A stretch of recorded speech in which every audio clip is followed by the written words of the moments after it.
Well, Mary, you just finished up a guest arc on Justified a few weeks ago. A few months ago, we saw that. Tell us about this lady. She's really, even though we've seen her on about 3 episodes, she's really still a big mystery to us watching. Yeah, she's a little bit, she's not so much a mystery to me, but what's going to happen to her is a mystery to me because it's being written, I think, as we speak. But she's just kind of bad to the bone. I don't know what else to say about her. I think she was the power behind the throne of a Southern crime ring. Everybody thought her husband was in charge. He was really the sort of mentor of Jerry Burns' character, and it really turns out that it was her all along that was calling the shots. Well, as they introduced her and talked about her over those episodes, especially, we find out that she's got a real history with some of these law enforcement people that we know very well. Yeah. I enjoyed the scene in the police station, and clearly there's no love lost between us. So how that's going to manifest, really, your guess is as good as mine. One of the things that's so exciting about doing a show like that is that it's very much a sort of living, breathing, morphing creature. Certainly the style is so Elmore Leonard, but the what's going to happen now is really up to this wonderful team of writers, and I like them and I trust them and I have fun working with them, and so I'm going to dive in there and find out what's going on myself. Well, with it being a final season too, really anything could happen to anybody at any moment. Yeah. I mean, one of the most fun scenes I've ever shot was the cigarette packet scene with Walton Goggins, and if that's a taste of what's to come, I'm sure there's going to be some interesting days on the set where I come home, covered in blood and say hello to Ted Danson, who has been on CSI all day, so it's kind of an interesting household. Yeah, they almost needed to bring him in to dissect what happened there. Exactly. Tell us about shooting that scene. I wanted to bring that up today. That was a shocking scene as an audience member. Yeah, it was.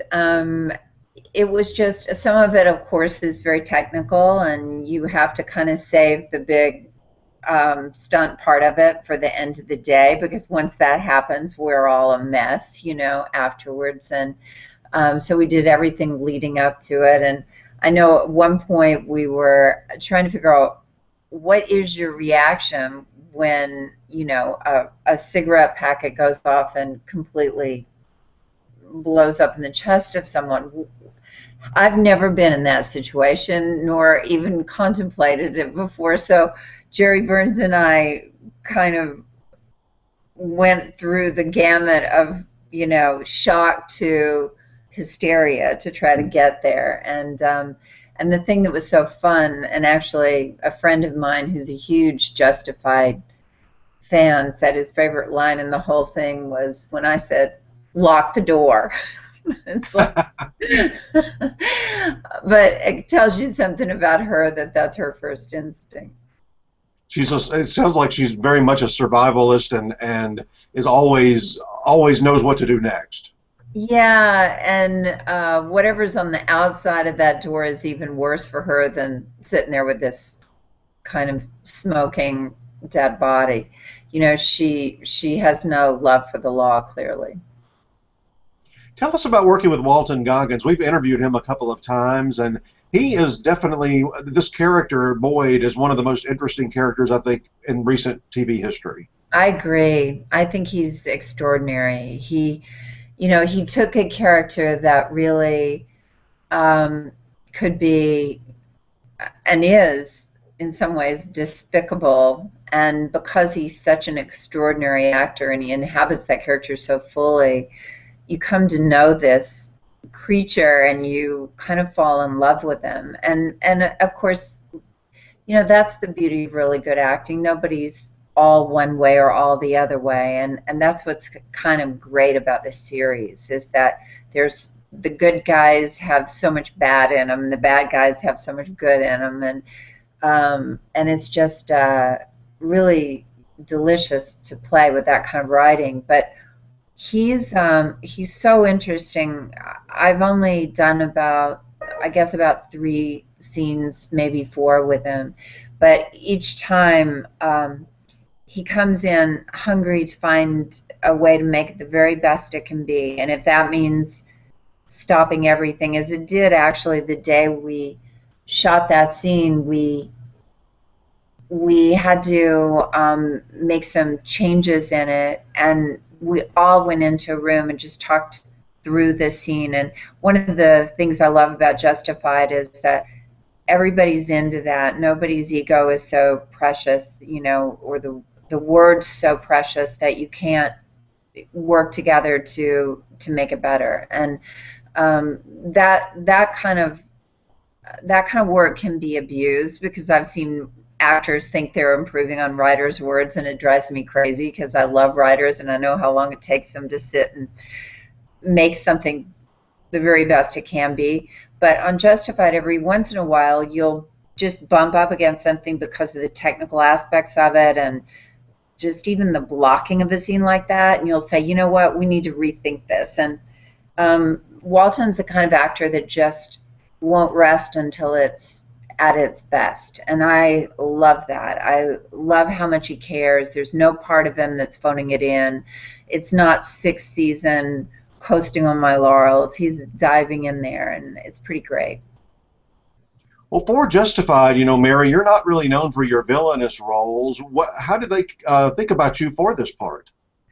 I asked them that question when they called me, and what they said was it was important to them that whoever this was be able to be comfortable with comedy, or a comedic overtone that certainly is a part of Leonard's writing. And so I that's all I know about the process that led them to me, but I'm really glad they asked me.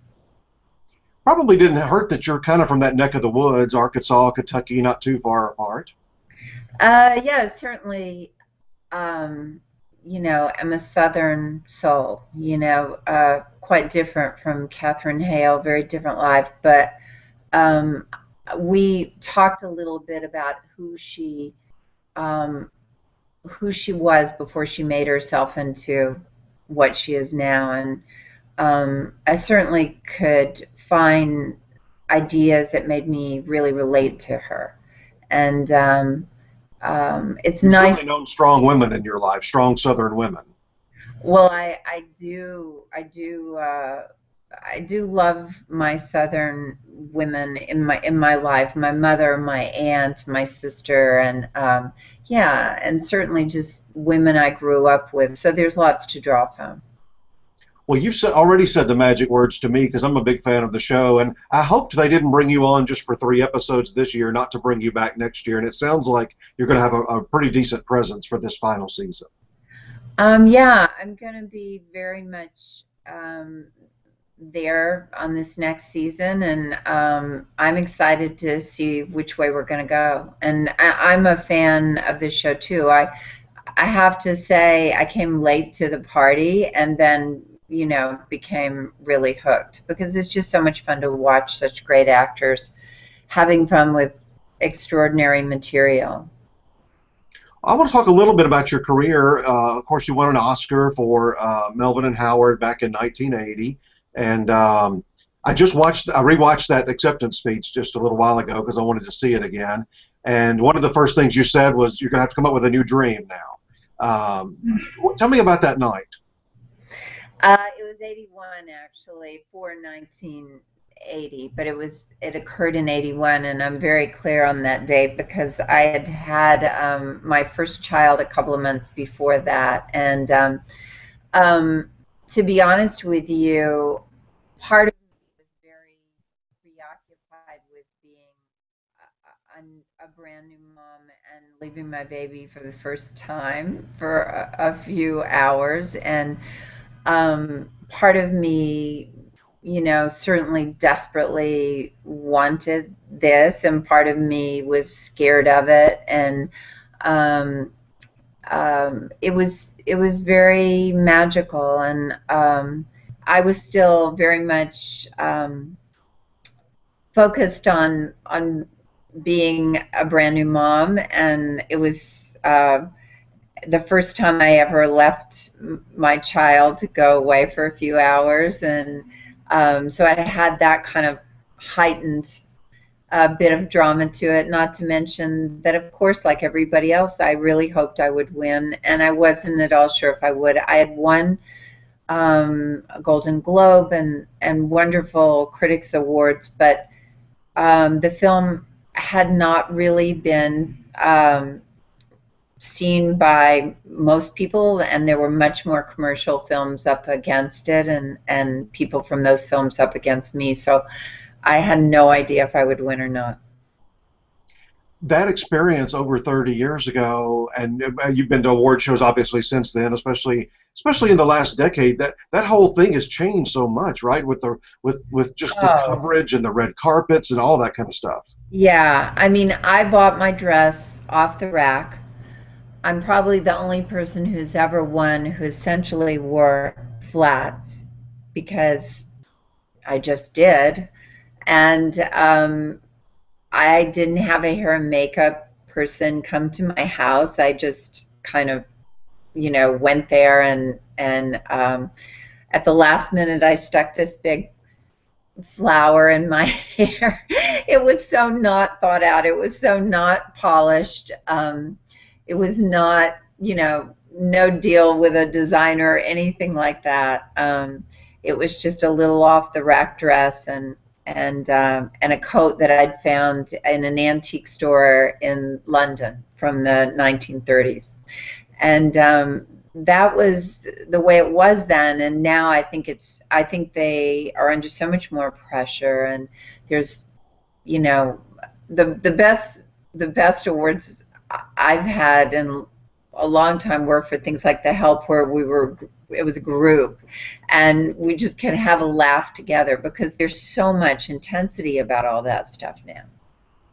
Well, I want to come back to the Oscars in a second, but the SAG Ensemble, all of you win together, which I love that prize. I mean, I just think as an actor, I mean, you've got to really love the fact that there's an ensemble prize within the Screen Actors Guild.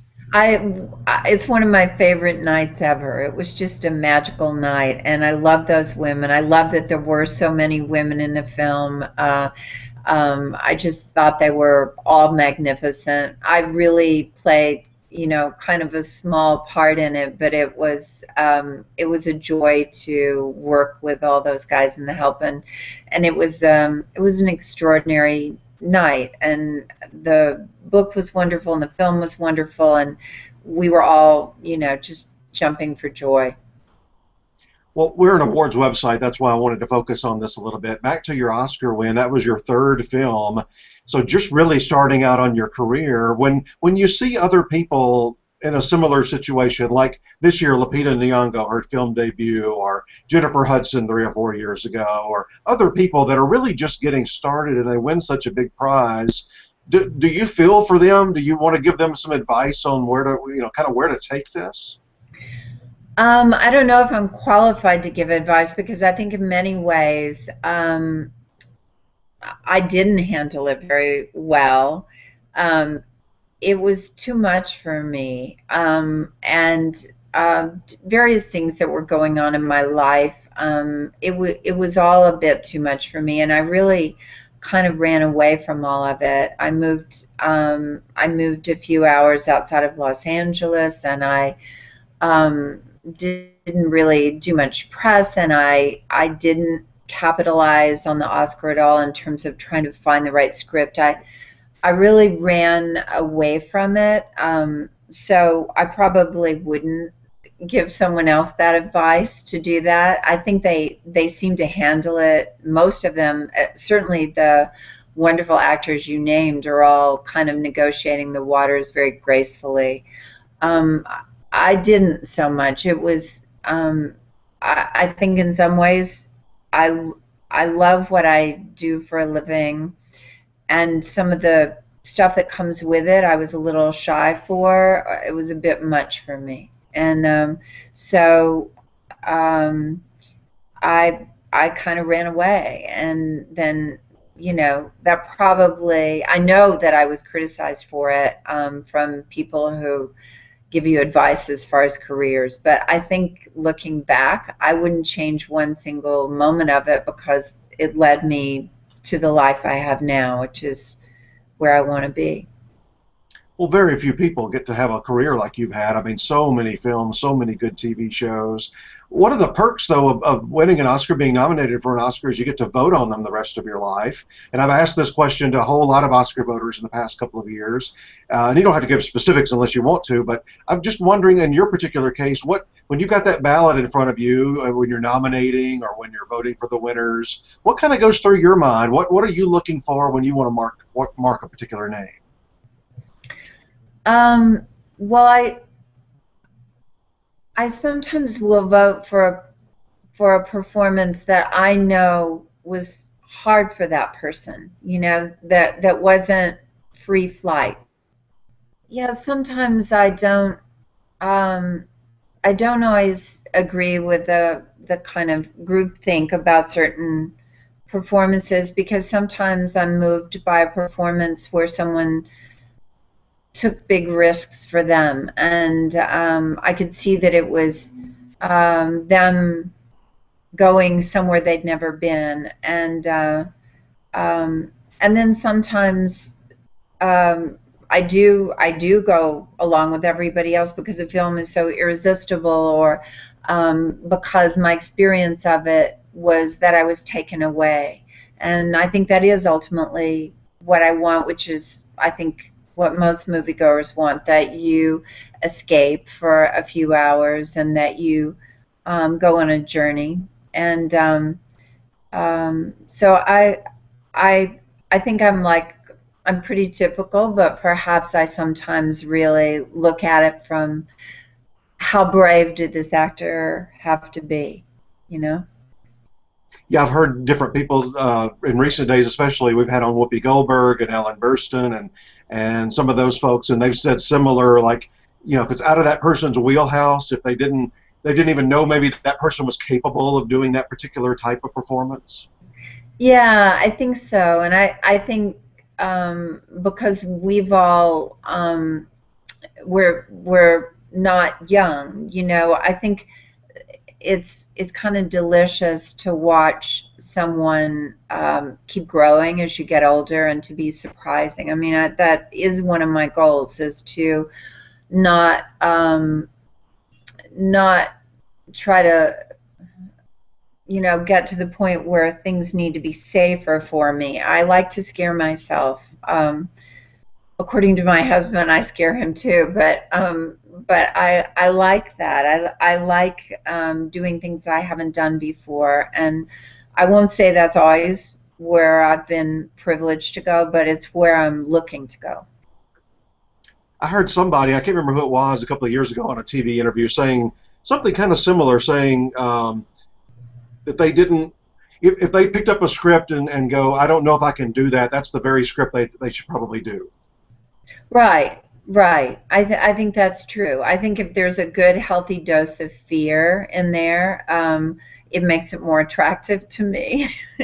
And uh, I think that I'm in New York right now. When I came to New York, I came here to study with Sandy Meisner at the Neighborhood Playhouse, and everything about it was terrifying. I passed, actually, today.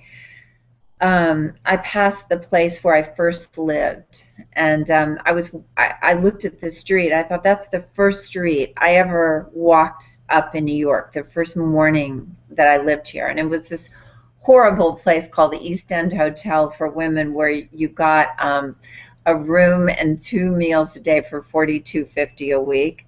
And it was, my view was a brick wall a few inches away. And I passed it today and I thought, oh my God, how did that 18-year-old kid have the guts to leave Arkansas and come here to this place where she knew no one and she knew nothing of this culture, of this world, and I tout funny and I tout like this, and people made fun of the way I talked a little bit, um, and I just thought I really want to keep reaching for that same amount of courage as I age, in life, that I don't let myself get safe and go for the safe. And even if I fall flat on my face, and so I keep getting I get re in touch with that kind of goal.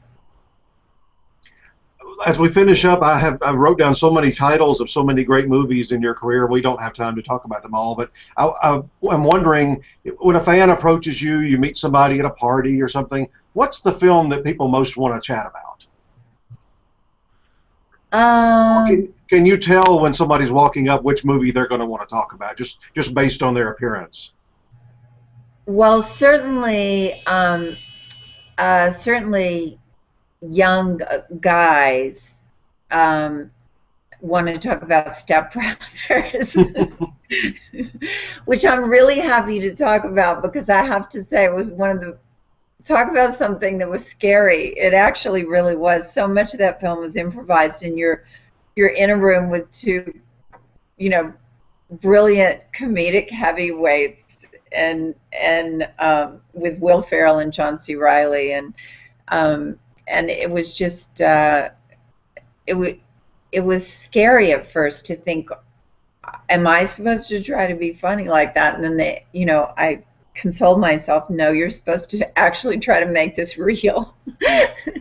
And it was so much fun to do that, and such a privilege actually to work with those guys. But so certain guys come up about that, a little bit older, and they talk about either Parenthood or Back to the Future 3.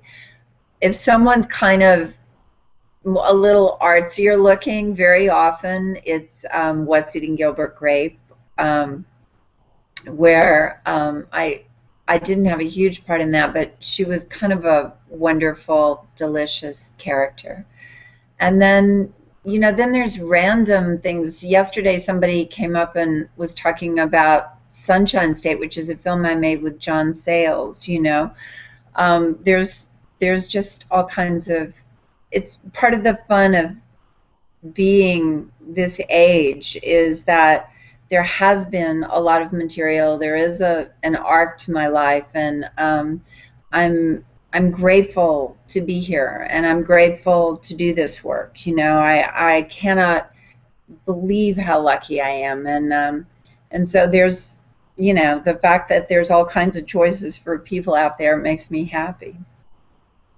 Well, listen, thank you so much. We have enjoyed so many of the different things you've done in your career, and you're on the Emmy ballot this summer as Best Drama Guest Actress for Justified. Good luck with that. Maybe you can get back in that Emmy race. Well, thank you. That would be so nice. I don't have an Emmy.